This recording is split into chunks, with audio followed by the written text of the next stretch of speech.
Hi, everyone. Thanks for tuning in tonight. Hi. Hello. It's a good evening in Des Moines, Iowa. So you are listening to Shox&Rocks right now. We are talking tonight about drugs and substance abuse. So what is Shox&Rocks? Shox&Rocks, this show is all about putting a rock in your shoe or giving you a shock in your shoe. So rocks, what is that? Like a little thing that gets stuck in your shoe. You're walking along, you have to stop, think about it a little bit, take it out.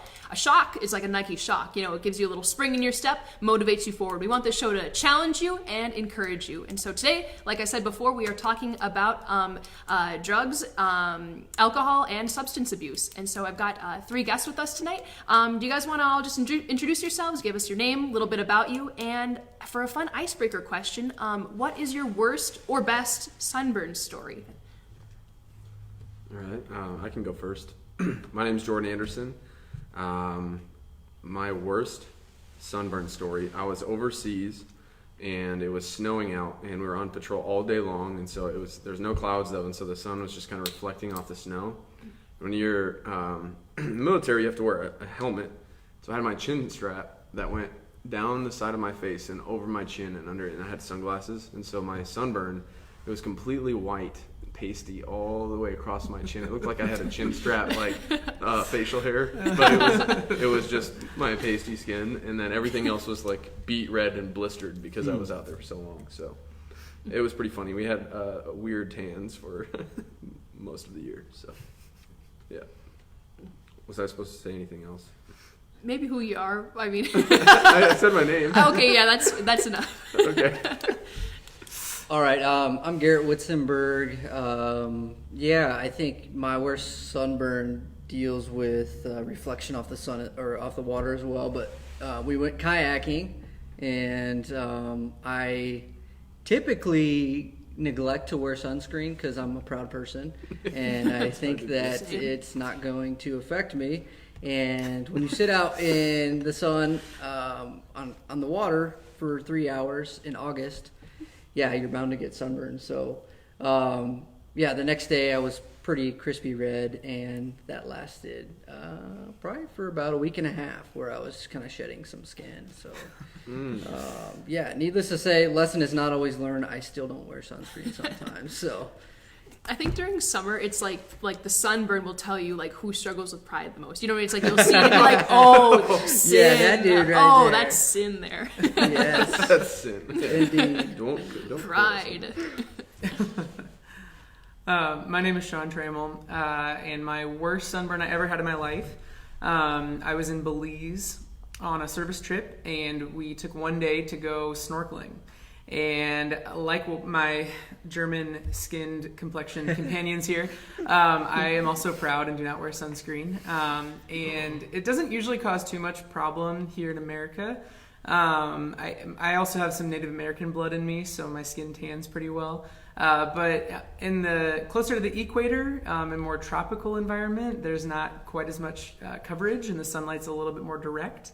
And I was snorkeling with my back facing the very direct equator sun for hours. And it was beautiful, by the way. You could see all the way down to the bottom of the ocean floor. It was gorgeous, but my back was not gorgeous in the hotel room later. So, yes, bright red. It's the reddest I've ever seen on skin before. And it was the worst. How'd you sleep that night? So, not well. On your belly? Not well, Gary. Not well. Fantastic.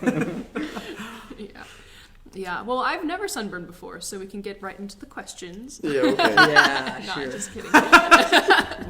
Once I got sunburned so bad, I was like studying abroad in France, and we were down like on the Mediterranean, and like I got so badly sunburned on my back, I literally had scars like the next summer, like scars on my back, and that was pretty intense. You forgot the bubbles. Yeah. Oh, that's like, why does that happen? I guess like Blisters. maybe. Yeah. Sean might know. Yeah. Breakdown of the underlying skin layer. Oh. And then collects fluid. Oh, wow, that's disgusting. It is. Yeah. Don't pop those. You should wear sunscreen. Yeah, okay. Yes. Don't wear sunscreen. I'm a hypocrite, but you should wear sunscreen. Do as I say, not what I do. That's right. That doesn't work, but yes. All right. Well, let's jump into our first questions. So we've got a couple of prepared questions here, but just as a reminder, we are going to be answering your guys' questions at the end of the show. So please be putting your questions about drugs and alcohol and other types of substance abuses in the comments. We will be feeding them into this computer here, and we will be able to ask these questions at the end of this show. So make sure you send your questions in. We'd love to be able to answer them. So just to start off, I'd like to just ask you guys, like, what your experience has been with this subject. Like, have you guys, how have you guys dealt with this idea of like drugs and alcohol and like types of substance abuses, either personally or professionally? Like, what's your interaction with this topic? I can go first. So I've been a Christian for about 5 years now, but prior to that, post-deployment from about 2010-ish to 2015, I was an alcoholic. I drank typically a bottle of hard liquor almost every day for about 5 years, so I was completely dependent on it. I couldn't function really without it. I thought I needed it for just about everything. Kind of really took it on as like my identity of who I was, like, you know, and it helped me cope with a lot of painful things, and so it was more just a slow destruction of my life and my body, and so yeah, that's my experience with alcohol, substance abuse, and I would say recreational drug use as well, marijuana, cocaine. So that's my personal experience with this. So Yeah, I think I started using marijuana and drinking alcohol when I was 14, and you know, like Jordan alluded to, it was a solution in my life. People talk about drugs and alcohol as a problem, but it was a solution to me. It brought a lot of relief from some of the different things I felt like I was going through. A lot of them real, some of them real, most of them made up. And so it brought a lot of relief for me. And then fast forward 2 years, I started getting into some pop culture drugs like ecstasy, got my hands on LSD, mushrooms. And then about a year after that, I started to get into prescription pain pills, and prescription, anti-anxiety medications called Xanax and, different things like that. And would abuse those, and that's kind of what really took me down the darkest path, was the prescription pain pills and the opiates. But you know, I would basically use whatever I could, and this was all. I've been a Christian for almost 10 years now, and that was all pre-Christ. And I think the whole inside of me that could only be filled with God, I filled with drugs and alcohol, and for a while it was something that I enjoyed, but that joy or that enjoyment turned to pain rather quickly, and a lot of consequences because of it. But I'm grateful for the experiences I've gone through, because that pain is what led me to Christ. If I hadn't gone through that, I don't think in and of myself I would be humble enough to get on my knees and pray to God, because I would have thought I had everything together. So, my experience with these things is threefold. So, for my personal experience, freshman year of college, I was a pretty heavy drinker. Probably 3 to 4 nights a week. Was pretty close to blacked out drunk. Lots of partying, just lots of wild things there. Was not a believer at the time. And then I became a believer when I was 19, sophomore year. And then when I was 21, I was working for a summer program. And none of my coworkers were believers, and I had a desire to share Christ with them, and they were all going out to the bars. And so I thought, okay, well, I'll just join them, and I can socially drink so that I can kind of fit in with them now that I'm 21. But then I can tell them about Christ. And what ended up happening was almost every time I'd end up getting drunk and then be kind of belligerent. And if I did end up talking about Christ, it fell on drunk ears and was forgotten by the next day. Just my time with them was not fruitful. And so I have not drank since that summer. That was kind of my personal exposure. From my family's standpoint, my grandfather was an alcoholic for 3 decades. My father was an alcoholic for a decade. My sister struggles still to this day with drug abuse for about the past 15 years or so. And so there's a lot of addiction and substance use in my family that I've kind of been exposed to or been affected by in one way or another. And then professionally, I work as a physician at a hospital in a local, like one of our local hospitals here in town. And so I see people on drugs and alcohol and substances literally on the daily. I just delivered a baby this morning, and the mom tested positive for methamphetamine, which caused her baby to not be breathing very well and had to have a lot of intervention with that. But I also see 20-year-olds that are in heart failure because of their drug use, or people that have infections in their heart because of their IV drug use, and a 19-year-old who even died from that. And I mean, I see a wild amount of things that are all kind of tied back to drugs and substances in the workplace, and how it affects people's lives socially and health-wise, and a lot of things. And so, I feel like I have a pretty big exposure to these kinds of things. But yeah, I don't think I said this at the beginning of the show, but I just wanted to really come out and say, like, I'm so thankful that you guys are all here and able to talk with us about these topics. You know, like, it's like obviously like very personal in all of your lives, and it's like, I imagine a subject that's has like a lot of pain in your guys' history, but it is like a blessing to us that you guys are able to, that you're willing to share these stories and like talk about what happened in your life and like what God is doing in your life now. So I don't know if I said that at the beginning, but thanks so much for being willing to share with us tonight. Just kind of going back to what your guys' stories were, a lot of you had a connection between your like victory in this area of like addiction and like your faith, or like your walk with God. Could you tell us a little bit more about like how your faith, whether it was like becoming a Christian or like after you were a Christian, has like interacted with your like struggle in this area? Yeah. I mean, alcohol was like, I was completely dependent on it. And so when I came to Christ, when I recognized my sin for what it was, alcohol for me was a distraction from like the heart condition. I was a wretched man, and I was guilty for all of these things that I had done, and I like knew that God was there, but I felt so disgusting that I could not be accepted by him. And so, especially from, a lot of decisions that I had made overseas and post. And so, when I came to Christ, legitimately the week, I think it was the night before, I was like completely like drunk, and my parents invited me to church. And it was in that moment that I realized that everything that had happened was not because God hated me, but He loved me and would receive me and forgive me of my sin, despite my treacherous addiction to alcohol. And that really gave me victory and confidence over that sin. I actually haven't had a drink of alcohol in like 4 years now. And so, but the way that I connect that connects, the victory over that is one, I don't ever want to go back to that kind of way of living. I hated it myself. And what alcohol was for me was something to make me feel like I was better, or that I could do something, or to forget.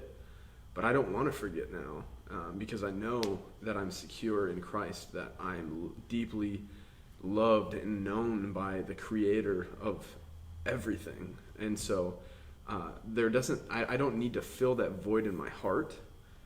It's filled with Christ and the community of believers that I have,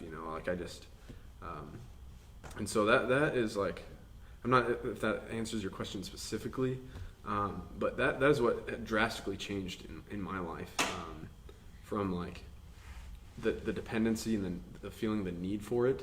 I still crave the taste of it and like the feeling of being drunk. But I know that it's destructive, and that it wreaks havoc in my life, and it leads me away from Christ and a relationship with Him. And so that's what I'd say about that. Yeah, Good words, Jordan. I definitely agree with you on that. I think for me, I was so dependent. Like I would wake up and it was not a decision. It was just, this is what I'm gonna do. It was, I need to get drunk. I need to get high. I need to get something to make me feel okay. And so, like, the initial steps to me getting sober really was me humbling myself to God as I saw God. I didn't have any theological kind of understanding of who God was. I didn't know the Bible. It was out of a sense of pain that I saw, even like called out his name. I was like, God, if you're real, like, help me, take this away from me, because like Jordan alluded to, I was disgusted with myself. I didn't really care for myself. I knew the things that I had done were I had a conscience. God gives us all a conscience, and I chose to sear it over and over again. And because of that, I was not happy with the decisions I made. And so mine started off, it was basically like, God, if you're real, like, just help me. And slowly but surely, like, people entered my life. Things started to happen that were just kind of not coincidental. Like, they were just, like, I started to get introduced to people, and then I started, reading my Bible, and then I got connected with the Walnut Creek Church, and all of this along the way, it wasn't only that initial cry out for help but it was like a daily sort of discipline that I had to establish in my life, because before I got sober, I was very undisciplined, very lazy, very unmotivated, very slothful. I had to start trying. And before that, I really didn't care, and so I had to start caring. And, it started with a simple prayer. And then after that, I had to kind of take some actions and do some things for myself. So. Yeah, for me, the reason actually why I started drinking was because, not for the purpose of, anything with substances or anything like that. Like for something internal, but it's because it made me cool. So I wasn't very popular growing up, but then once I started drinking in college, people really started liking me, and I started being really affirmed by that. And so that's what kind of motivated my use, was just for people to like me. And I think once I stopped drinking at the end of my freshman year, actually, because I got in trouble with the law, and I always wanted to be a doctor, so I knew that I couldn't have a lengthy criminal record. So I quit drinking for that reason. But then it kind of, lengthy. A couple things. Yeah. No big deal. Right, yeah. But so that kind of shook me up. But then I realized I was really empty. I was really broken, and I was no longer being affirmed by anybody. I lost all my friends as soon as I stopped drinking and didn't have any other friends to fall back on. And so the friends that I ended up making by God's grace were believers. One in particular who just loved the crap out of me when I was probably the most unlovable I've ever been. And I just couldn't understand why he cared about me the way that he did. And then to come to find out that God cared about me more than anybody else on the whole planet. What more affirmation could I possibly desire than the one that holds the entire universe in his hands would look at me and say, yeah, you're worth me dying for. Mm-hmm. And that just, it blew my mind that God would care for me that much. And I was just so desperate for intimacy, relationship, and I found fulfillment in that in Christ. And so, that was kind of how it played out for me, was seeing, alcohol just was kind of an avenue to something that God was freely offering that wasn't destructive for me. But thanks for sharing that, guys. So I think we're gonna dip in a little bit more now to more not like technical things, but I guess I guess all of these things that we're talking about, like, will be relating to your guys' personal stories, but I kind of wanted to open with that just so we kind of can know going in what your guys' backgrounds are. And so I guess, like, next up, I just want to, as we're kind of continuing this conversation, I want to talk about, like, what addiction is. And so I personally don't have a lot of experience with this topic. And so I was just wondering, like, what is a good working definition that we can use as, like, a background going forward? For me, like, the most I hear about addiction is, like, oh, like, the kids these days are addicted to their phones, or you think about that show, like, My Strange Addiction or whatever. Like, what even is addiction? Like especially for viewers that we might have that might be more unfamiliar with this idea, or maybe they might have addictions but don't recognize them as that. Yeah, so we use something called the DSM-5 in psychiatric medicine, and so it's kind of like a evidence-based guidelines book that contains like definitions for things. And so I wrote out the diagnostic criteria for addiction, and so it doesn't have to be a yes to every one of these, but like if the more of these that are true, the more likely that it's an addictive process. And so first one is taking larger amounts of the substance over a longer period of time than you intended. Second is a persistent desire and unsuccessful effort to cut down or control your use. Third is a great deal of time is lost spent acquiring, using, or recovering from use. Fourth is cravings and urges to use a substance. Fifth is recurrent use resulting in failure to fulfill obligations at work or at home.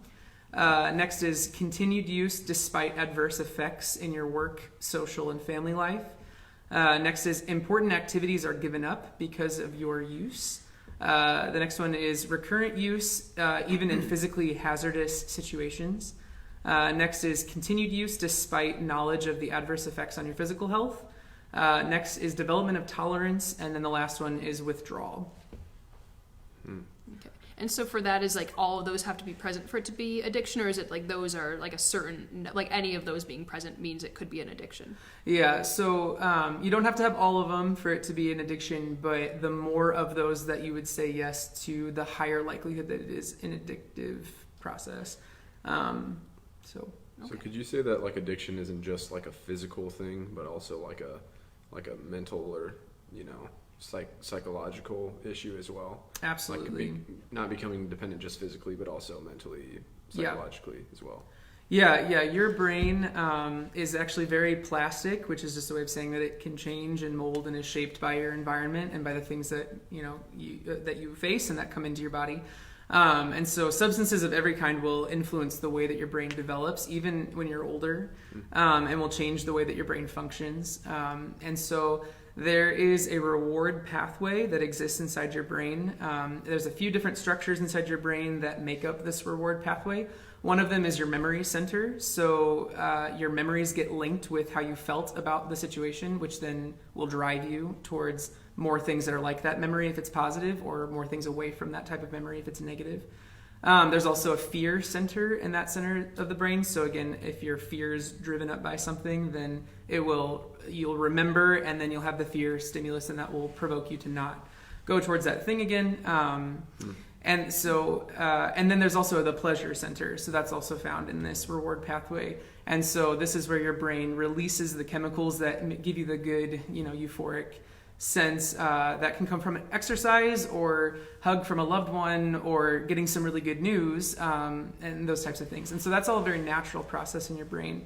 When you start to use substances, what happens is the substances actually hijack that system. So alcohol drives away your fear, and it impairs your memory formation ability. So that limits you from even remembering the bad things that were happening, which will promote you more towards that thing, especially if forgetting something is what you're trying to accomplish. Many of the illegal substances that people use, they release a very, very high dose of that pleasure hormone that exists in your brain. And so it's not something that you can naturally achieve. It's only through this synthetic option that you could get to that level. And so people are constantly craving that euphoria again and again and again. There's almost nothing like it inside your brain. And your brain, it adapts to what it's being exposed to. So if you get exposed to that huge surge of those pleasure hormones from a drug, and then you get some good news at work, and it gives you maybe half the dose of that pleasure hormone, then you couldn't hardly care less, because it's not enough. It's not what you were getting before. And so it teaches your brain almost that like nothing else is worth my time. Like I need that thing that gave me what it was. But your brain's response to those hormones actually also decreases as you get exposed to it more and more and more. So then that's why people, you know, if maybe they could use a certain dose of heroin or something like that and give them one effect, they might need double that dose to get the same effect a month later. And that's why people end up overdosing, because they're constantly cranking up their dosage, trying to get back to that original level that they were receiving in the beginning, and they end up taking too much and their body can't handle it. But yeah, so addiction, it absolutely changes the way that your brain functions, the way that you think. The way that I would describe it is telling an addict to stop like having urges or to stop like being tempted towards their desire is like telling a normal person not to take a drink of water when they're thirsty. It's that instinctive. I mean, there's just like a natural impulse that gets created inside of the body and brain. And so I think that's important to recognize. Yeah, I mean, even as you're talking about that, I'm just like picturing different times when I would be just drinking. And everything you're describing is just like exactly how I felt or what I wanted or I was craving at the time. But I didn't have I couldn't put my finger on it. It's just like I felt like I needed it. I had to have it. And it did make it, that's crazy, it did make everything else just seem completely pointless. It just numbed everything. And without it, it just seemed like life was just dull and irrelevant and hopeless. So. I think it's kind of interesting how it points to kind of the fallen nature of our brain too. Like even the things that are the worst for us give us the most pleasure. And it's like we're subject to the fall of Adam, you know. It's like even the things that are going to kill me eventually are the things I get the most pleasure from, you know. And I think I constantly have to redirect my brain to tell, you know, because we're always looking for the easiest route to pleasure. We always are. And I constantly have to redirect my brain and say, no, actually that's going to lead, because that easy route to pleasure eventually will lead to pain. And but the harder route, you know, which may be, studying a book or doing some hard math problems or going for a long run, those are the kind of things that like my brain doesn't want to do naturally. And so those are the type of things, if I'm looking for a natural high, I have to put in some work, and I don't want to do that. And so addiction is like, you know, you're just constantly chasing that feeling that is going to get you the shortcut to where you want to go. And even like kind of extending off of that, for you all, what was the point where you realized that your interaction with these substances was like a problem, or was an addiction, and it wasn't just something that exists? And what was the point that you guys realized that? And then how can people see that in their own life? How can people like look at their own habits and be like, wait, this is actually not normal. This is a problem. I think like that definition was a really good one, and it's probably a way that a lot of people could look back and say like, oh, like I meet more of those criteria that I'm comfortable with. But like, what was it for you? And like, what would you say to people that are maybe thinking about this for the first time? I think that there was always something in me that was saying that it actually wasn't that big of a deal. But there were guys that I like had deployed with who were also kind of crazy, you know, like combat infantrymen who had said, Jordan, I think you have a problem. And I just would kind of like shrug it off and like, whatever, you guys are just trying to mess with me. But then when I started to yell at my parents, and I started to lose and destroy my relationships, and when I would wake up and have no money in my bank account because I blew all of it on alcohol and drugs, and it like people that always had cared about me, I could just, even like inside of me, there was something that was like, I don't even want to be around them because I don't want them to hear or talk about like the things that I'm doing. And so that's when I think I really started to realize like this is destroying my life. But there was even part of me that was like, I don't even care. Like truthfully, it's like I don't even care. They probably all hate me anyway, you know. And I think what those substances was doing was also kind of fueling this like self-destruction. And what substances do, like when we abuse them, is it lowers our like immunity to like deception. and lies that like the enemy wants to destroy you. He wants to annihilate you. You know, he is a roaring lion looking to devour you. And those things were just fueling my mind, my life. And so I think when other people, to answer your question, when other people started to say, I think this is an issue, and it was destroying my especially my relationship with my parents, that's when it was like, it became more real to me. Yeah, I think I knew that I kind of was, my dad wasn't kind of an alcoholic. He wouldn't necessarily admit it, but he drank pretty heavily, so it was kind of in my genes. I have other family members who are alcoholics as well. So I kind of knew that I was messing with dangerous stuff when I kind of started getting into this. But I think when I was probably 19 or 20, and I started kind of having some withdrawal symptoms, and I started sweating at night and not being able to sleep and just like craving pretty hard, that it kind of popped in my head that this doesn't seem right. This is not really about the party anymore. This is about like me, like this is kind of getting hardcore here. And there was a part of me that said, I guess like people started to point out to me like, hey, yeah, you're probably using too much, you're probably drinking too much. But like Jordan said, there was a part of me that said, I just don't really care. I just don't really care. And I kind of just felt like, well, I'm just going to ride this train till it stops. And that was a dark place for me to be in, because when you accept your sin as being okay, that's when everything goes out the window and you start doing things you never want to do again. And and then I finally got, when I finally did get sober, I finally realized for myself that I was losing control. I was powerless. I had to surrender. But people told me it over and over, and my family would say, hey, like you're going on the wrong path. Like, it's not like my family was a bad family. They were very loving and caring for me, and they knew that I was going down the wrong path, but I ignored them, and I just didn't care. And living reckless and not really caring. But until a person gets to the point where they realize for themselves that they are this, or they have this issue themselves, and not their parents are telling them that, or people are telling them that, then they'll never get sober. They got to realize for themselves that this is their issue, and stop blaming others.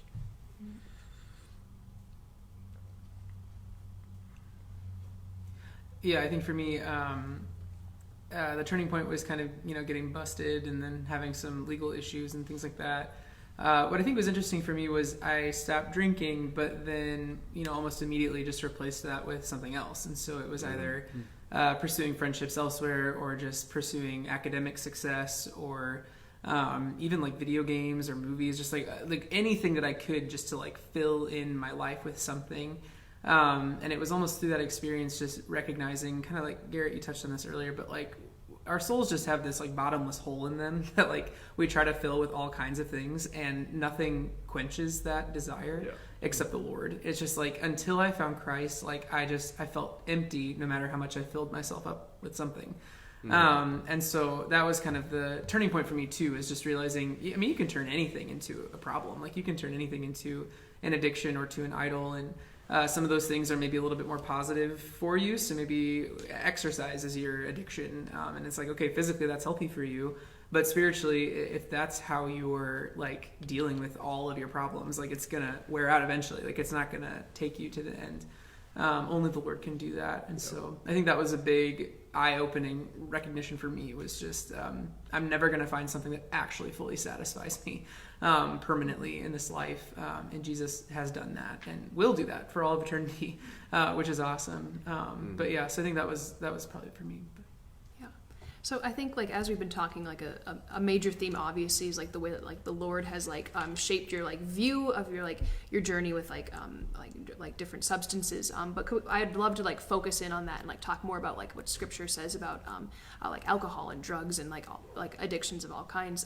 But I guess like a good opening point is like what have been passages or like scriptures that have been like helpful for you or guiding for you as you're thinking about this topic. Like are there specific places that have just been encouraging or challenging for you specifically when thinking about this topic of like alcohol or drugs or any of these things? Mm-hmm. I think in First Peter talks about having a sober mind and being prepared as one who has a sober mind, and you know, like Sean talked about, it's not only alcohol. You know, it's you know, he's not only talking about being sober from alcohol there. So you know, really, you know, meditating on things like that, and realizing that God calls me to have a sober mind, not because he wants to punish me, not because he doesn't want me to have fun, but because he wants me to be happy. He wants me to be joyful. And the way I was doing it was not the right way, you know, and so like having a sober mind is like really the way that he calls me to live, and it's because it's for my good, you know. And I found that to be true. You know, when I'm in a stupor, I'm not happy. I was never really happy drunk. It was like, it was, most of the time, when I was in the grip of it, it sucked.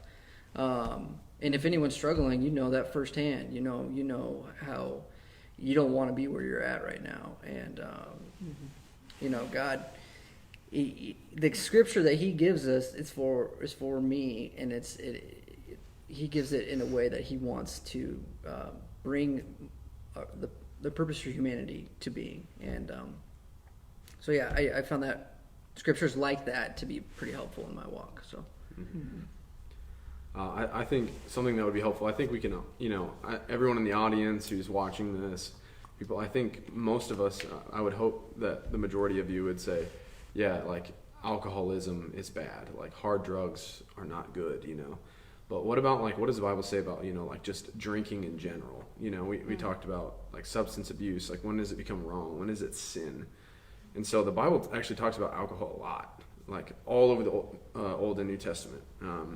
You know, and so like, is drinking alcohol wrong? You know, that's something that I had to like confront and think about as like a Christian man who struggled with alcohol severely in the past. And the Bible talks much about like drunkenness and what Garrett was like alluding to, like having a sober mind.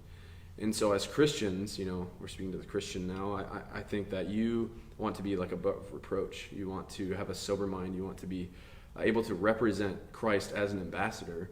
And if alcohol is an issue for you or leads you into temptation or causes you to not be sober-minded, to think clearly, to walk by the Spirit, to walk in faith, then that's when it is sin. And so drunkenness is wrong, is sin. To have like a beer or a glass of wine, I don't think that that's sin. I personally won't. I can't go anywhere near it. I know that if I had a sip, it's going to trigger everything, and I'll want to just get wasted that night. But I know that in Ecclesiastes, it talks about how we ought to drink wine with a merry heart. Psalm 104 says, God gives wine that makes glad the heart of men. And so there are a lot of things that God has blessed the world with that we as humans use for our destruction. It's like a twisted view, or we use it or manipulate it for the wrong ways. Alcohol is one of them. And so, I mean, Jesus' first miracle, he turned water into wine. Didn't mean that he indulged in it and was drunk. I personally don't think that there's a reason for alcohol, but I have a firm stance because of my past. But from a biblical standpoint, I think that these are the kind of convictions that you want to read God's word. I don't think that anywhere in God's word it says that thou shalt not drink, you know, any alcohol. But it does say that you must not be drunk, that you must not, or that you must have a sober mind, that you are bought with a price, that you are not your own. So glorify God with your body.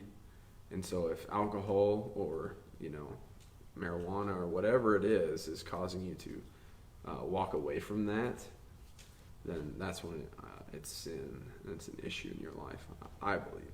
So Yeah, I think it's important to also know that, alcohol in and of itself is not the evil here. It's how I what I do with it. I create the idol. I take something and I indulge in it to the point where it becomes sin. And so I'm not trying to tell everyone out there that alcohol is, if you drink a beer or a glass of wine, then that's bad. And I used to kind of have that perspective, and it's not the right perspective, in my opinion, to have. I've been corrected. I was corrected by my wife, actually, who said, hey, maybe you are kind of harsh on other people. And she's right, because if I'm allergic to peanuts, and then I say, hey, Sean, like, why are you eating a peanut? I'm allergic to it. He'd be like, what do you mean? I like peanuts. It's like I can't push that conviction on him because I can't have it. And so I think it's, give the grace, and then, be hard on myself and allow God to transform me. But if someone else has a different conviction, then that's for them and God to work out. I think the question, can I drink alcohol, is probably a popular one. Mm-hmm. But I would assert that that's actually the wrong question. I don't think that it's wise actually to ask yourself questions like that. I think a better question is, should I drink alcohol? Yep. And so I think a lot of times we're looking for, what is the line that I have to be on this side of? And it doesn't matter how close I am to the line, as long as I'm on this side of the line, I'm good. I think instead it should be, what is best? What's going to be the best possible way that I spend my time or my money or my energy or my life? And so I think in order to answer that question, you actually have to first ask yourself, what am I doing with my life? What is the purpose of my life? And so I think if the purpose of your life is, as our church's mission statement is, to make authentic disciples of Jesus Christ who love and serve God in everything that they do, then that's maybe one motivator of life. Where on the other hand, if your motivator of life is, well, I'm just, kind of trying to do the right thing and not, step over too many bounds and, do what I can to kind of do some of the things the Bible says, but I'm also just kind of living my life and that's it. Then that's another side of the spectrum. And so I think you have to ask yourself what you're trying to do with your life. And I think, so Matthew 6:33, it says, seek first the kingdom of God and his righteousness, and then all of the rest will be added to you. So I think the overwhelming kind of attitude of the scriptures is that we're first to look to God and see, God, what are you doing? And then what would you have me do in response to what you're doing? And then based on that should then drive the decisions that you're making about the rest. And God says the rest will be added to you. And so I think it's okay, well, God, what is best for your kingdom? What is best for people coming into faith to know you? What is the best example that my life can set that will point people to you? What are the best decisions that I can be making to position myself so that people are hearing the gospel, they're seeing the gospel being lived out in my life? And then ask yourself, so based on those questions, should I be drinking or should I be doing X? And I think it's a question you do have to kind of answer for yourself in some ways. But I just think the Bible, I don't think clearly says you shall do this and you shall not do that about a lot of things that are gray in the Christian life. But what the Bible does provide is principles that can kind of help guide and shape the way that you make decisions. Mm-hmm. And so I don't know. And my humble opinion has been that if somebody, particularly in our culture in this time period, sees me drinking alcohol, even if I'm drinking in moderation and fully within my bounds of not becoming drunk, what's their assumption going to be? In the American culture today, the assumption is going to be that I'm getting drunk because that's just what people do in our culture. And so I've kind of likened it a little bit to if I was living with a girlfriend that I was not married to, I could go up and down the street telling everybody, we're not having sex, we sleep in different bedrooms, we're not sleeping together. But what's the automatic assumption from everybody is going to be that we're sleeping together because we're living together. And me having to justify that the way that I'm living is actually within the bounds of the scriptures, I think it detracts and distracts a lot from my witness for Christ. And so that my humble position and opinion has been, I don't think it actually makes sense to drink alcohol even a little bit if your intent is that you want every area of your life to reflect Christ so that you can make authentic disciples of him. who love and worship God in all they do. So that's my 2 cents, something that I would encourage people to wrestle through, and questions that you should probably ask yourself and ask others. Yeah, I also think that you want to like respond to people like in love. So like for example, if we started a ministry in like Germany, you know, like it's pretty common that everyone has a beer with their dinner, you know.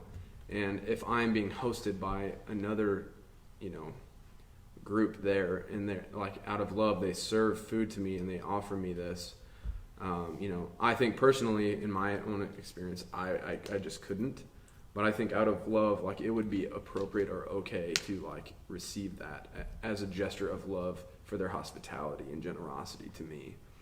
And so I think, Sean, you kind of brought up the point like earlier just about like water. You know, we could say the same thing about water. You know, if I'm next to a brother or sister who's in need and I'm drinking the water and they need it, is me drinking the water sin? Yeah, I'm putting my own needs before theirs. Well, it's kind of, I think, the way that we have to think about like substances as well, you know, and alcohol. It's like things that God has given us, we abuse in our sin and our selfishness and our pride. Alcohol is one of them. And so, but I definitely agree with much of what you guys are saying. And, but yeah. Mm-hmm. I think this is a great jumping off point for our Q&A section. So you guys have been putting a lot of really great questions in the comments right now, and so we have time now for our last 15-ish minutes or so to address those. So we've got a pretty... Oh, no. Should I keep talking? You can still hear me? Cool, great. Well, basically, this is fine. Technical difficulty. Nice job, Sean. Sorry. My fault entirely. No, it's good. I'm not going to be invited back. No. This is your last Someone get him out. That's like when the big hook, you know? Yes. That pulls you off stage. Get Funny. your stones ready. No, I'm just kidding. Okay, so we've got a couple of questions about more specific things that people might struggle with in this area and what the Bible says about it. So I guess we probably keep these pretty quick because it maybe like 3 or 4 of them. But I guess first, smoking cigarettes. Do you guys think smoking cigarettes or vaping is sinful, or is it like, can a Christian do that in good conscience? I think honestly, like around what Sean was saying, you know, Paul alludes to this. He says, you know, everything is permissible, and not everything is beneficial. And so, if you're thinking about it from only a scientific standpoint, like are cigarettes beneficial? I think you can checkbox every one of those as no. I don't think cigarettes actually add anything to you physically or mentally, as well as spiritually. And so if you're killing one area of your life, it's probably going to be bad for all of them. Mm-hmm. Yeah, that's what I would say about that. Sweet. Thanks, Jay, for that question. I feel like that's a pretty solid answer. We got a couple more. So, okay. How should Christians view prescription drugs? I guess like this is a huge topic because it really depends on like which prescription I imagine that you're talking about. But like in general, like drugs that you get prescribed, like how do we know what is okay and what is not okay? Thanks, Brian, for this question. What are okay drugs to take? What are not? Mm-hmm. I would say, so one thing, Romans 13, 1 and 2, it tells us that we are to submit to the local authorities, the governing body. Mm-hmm. And it says that if you despise your authority, you actually are despising God and you have sinned against him. Yep. So one thing, it is illegal to use prescription drugs that are not prescribed to you by a licensed prescriber. So I think using someone else's prescriptions, even someone else's antibiotics, technically breaks the law, and then falls into that category. So that's one thing I would say, just to be cautious of. In terms of other prescription medications, I think that kind of has to be something you have to be able to identify in yourself as to whether or not it's a problem. If your doctor is prescribing you pain medications, then there's nothing illegal about you using them as they're prescribed and directed. But if you notice that you're becoming dependent on them, that you need them to function, that you're desiring more and more and more, that it's leading you down a path towards maybe some of those criteria that I listed earlier, then that's something that you have to self-regulate and be able to recognize, no, this is a problem. I need to find other alternatives, other interventions. And the medical community is getting much better about this because we've seen so many deaths associated with drug abuse, and prescriptions often tend to be the starting point because you can get them legally and then you kind of move from there. And so we are under heavy investigation of finding more and more ways to help manage things like pain and anxiety, depression, things like that without medications.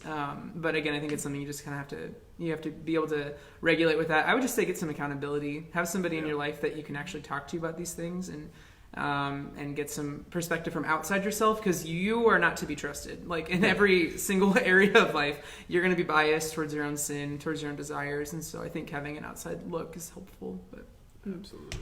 Okay, next one. This is going to be quite the hot button topic. I think we go. you all probably know what's coming. Yeah. This is pot. Marijuana. Like, how should Yeah. Christians think about marijuana? We got a couple more questions to go after this, so I'm probably going to have to cut us off at some point. But Okay. how should Christians think about marijuana? Is it okay? I could imagine a person saying to what you were saying earlier, Jordan's like, oh, God has created things for us to enjoy. God has made things that we can accept.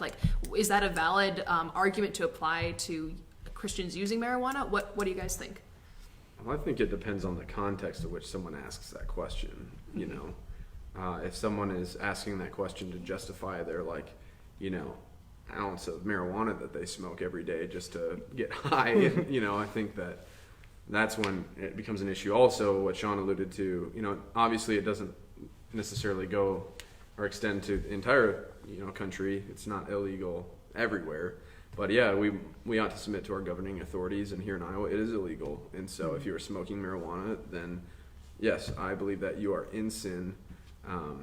But there are, I think, a lot of other things. One of them is impairment and judgment.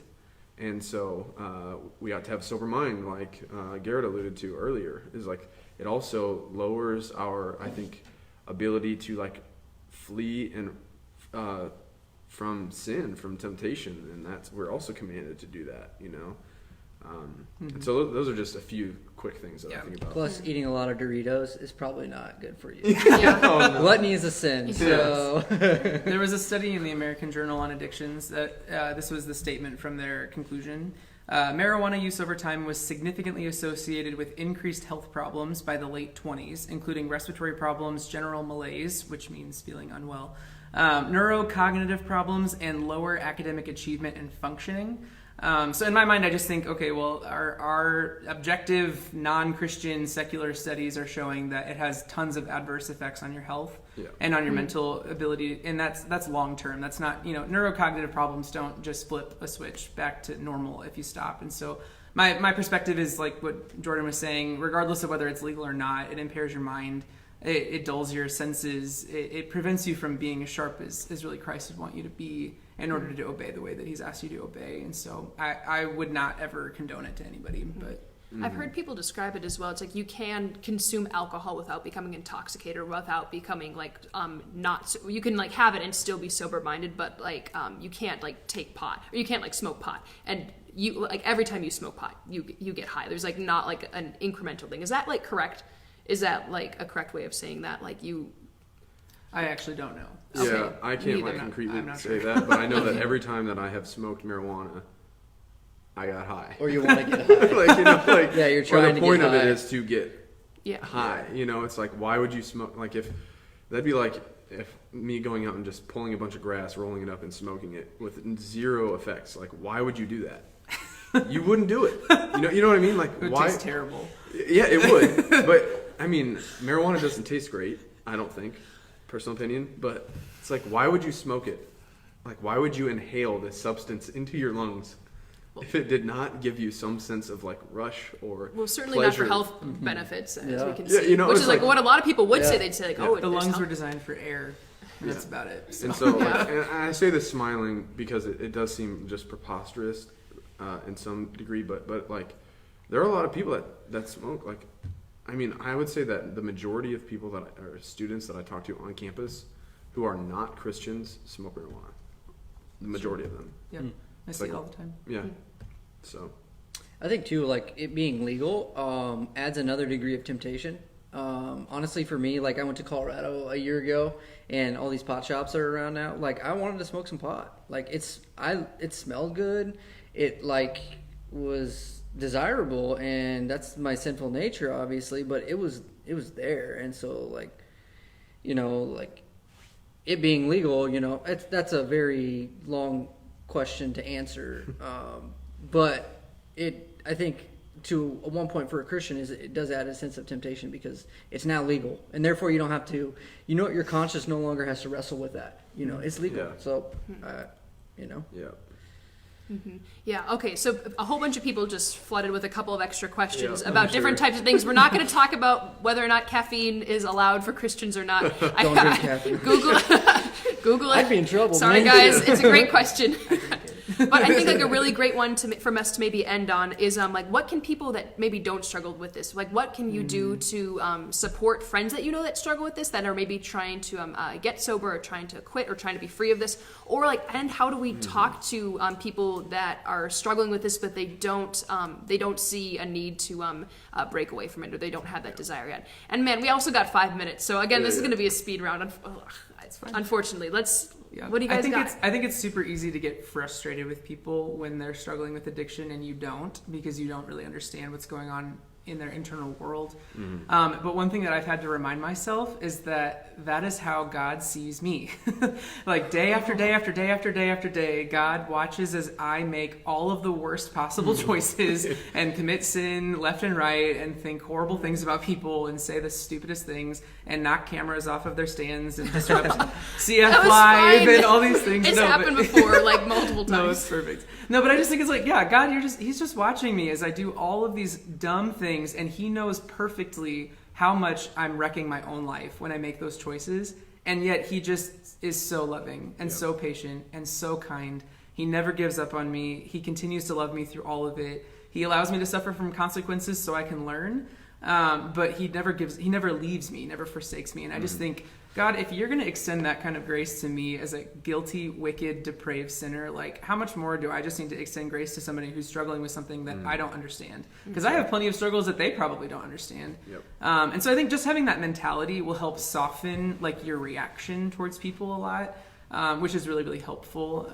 In terms of nitty gritty, I mean, it can be situational. My sister, like I said, has struggled with drugs for 15 years, and my family and I have made lots of mistakes in the process of trying to be helpful. And sometimes I've given way too much slack and allowed for worse things to happen. Sometimes I'm way too stringent, which then resulted in breakdown of relationship. And we have made so many errors, I think. And I don't know how to like tell you how to navigate each individual situation, but I think that like framework of like the grace of God, like that needs to overflow from you towards these people. I think something that's helpful to remember too is to not like downplay the situation of what they're talking about, what they're going through.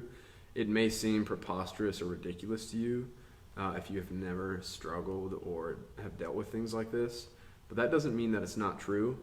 And even if it does seem ridiculous, it could be very serious to them. And so never like downplay what they're saying, but like extend grace in love and try to like help them. And if helping them means like directing them to like like a professional, like they need like help in that way, like then do that. Like I'm not a professional in that area, like some of these areas, and so there's like a limit or an extent of what I can do. I can encourage them. I can pray for them. You should always pray for them. Be so prayerful for these people. Like God is the one, we plant the seeds. God is the one who changes the heart. He is the one who gives new life. He's the one who went to the cross. And so like when we're engaging in just like the muck of people's lives, we should not downplay. We should extend grace, point them to Christ. We should pray for them. And we should direct them to maybe people who are more qualified to help them if that's what they need. And so, and be, seek help and counsel and accountability with them. Like read the Bible with them. Like teach them God's word. So I think we're probably out of time, maybe, but just one last thing that I would say: Go for it. Behavior modification is also not the goal. I think it can be so easy that I just want to squeeze people into like a cookie cutter of behavior. But I think if someone's not a believer and they're struggling with addiction, the solution is that they need to come to know Christ and he will set them free. That's right. And if they are a believer and they're struggling with addiction, then the solution is that they just need to fall more and more in love with Jesus and surrender more and more of their life, which is a process that he drives, not us. And so don't seek for behavior modification to be the goal. It's not the goal. Like point people to Jesus. He does the work we can't do. So.